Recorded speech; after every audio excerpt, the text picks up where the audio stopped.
could like to call me Douglas for certain cases. Yeah, well, yeah, okay, if I'm cross. So, Doug, we're here to talk about your aphasia Yes. and having had your stroke. When did you have your stroke? It was in 2007. Right.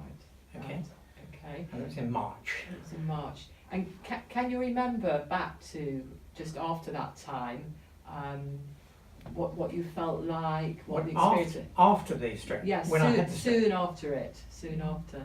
Oh, I was out of conscious there for some time, Right. like a month and a half, I think. But I didn't know. I had lots of imaginations here, dreaming, but I don't know the order. It could be one bit or the other. Then I woke up eventually, and I didn't know what was happening, and I was very dizzy about it. And I think I tried to talk about such things, but one knows one wants to do something, but it's not, it's not appropriate. So you might say something, and therefore I think I probably said words that weren't appropriate at all. I was using the same word for anything. So just So repeating words, and you knew what you wanted I to wanted to do say. it, but I would use the same word for everything. And what do you think? How did you feel when that was going on? Then were you aware that you were doing that? Did you know that you were saying the wrong words? Yes, because I was frustrated and not controlling with people about such things. Right. So I was aware about it. Yeah. But because I was ill, I was dizzy and disturbed and in a different place. Sure. I mean, it wasn't just a problem of walking. No, not just a problem of talking. It was everything at the same time. You were an ill man. You had Yes. different things. And then when your health recovered a bit, what happened? What helped you to improve your speech and language? What do you think made a difference? And how you felt? Well, I think personally I managed to start getting a bit better for myself, a little bit. How? I think I was beginning to say things when I wanted to do it, and sometimes I was getting the right words, so I was communicating with people. But I understand that the visitors were still having a big problem of understanding what I was doing about it. And it was quite some time after that. I'm trying to think. After another 2 or 3 months from there, I was then having a lady to help talking about it. And she had she was a nurse, but she had some spare time. So she would come along and sit with me for a couple of hours.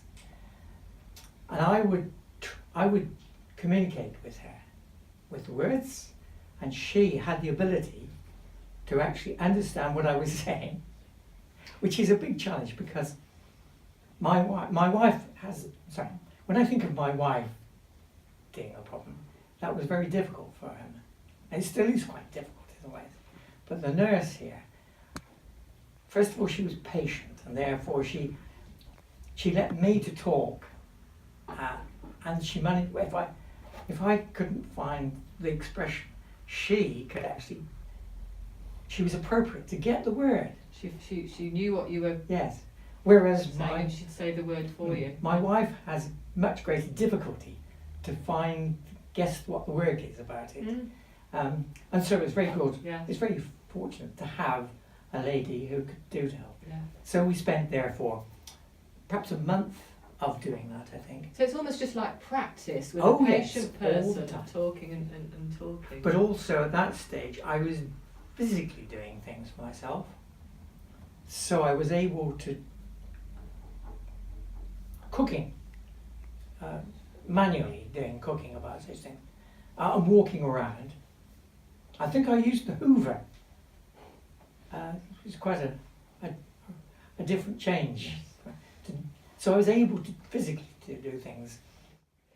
If you had to give some advice to someone that had just had a stroke and had aphasia, Yes. what would you say to them?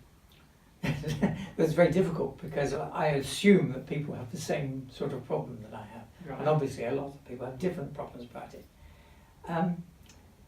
But I think if one can do it physically, and I understand that physically some people don't have the ability to do the sort of things at all. But if you can do something and it's difficult, I would suggest that what people do is I would say